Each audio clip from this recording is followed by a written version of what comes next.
I'm gonna get this one. At first glance, a thriving garden.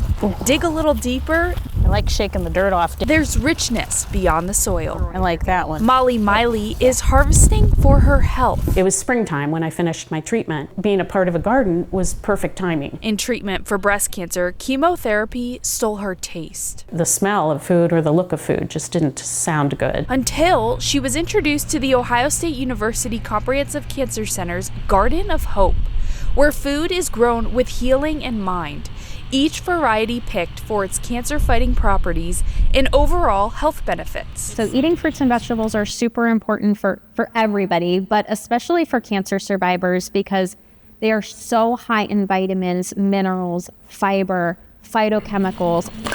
Dina Champion is a dietitian specializing in oncology nutrition at Ohio State, helping patients like Molly rediscover their appetite. Seeing the food growing can really provide people with a deeper connection to their food. From seed to plate, patients try different recipes with new flavors, reviving their taste buds. We want this to last their lifetime. Oh, wow. My cancer diagnosis was life-changing in a different way, but the Garden of Hope was life-changing in all ways. At the Ohio State University Comprehensive Cancer Center, I'm Emily Gibbs. Like a good one, right? That's a perfect one, yeah.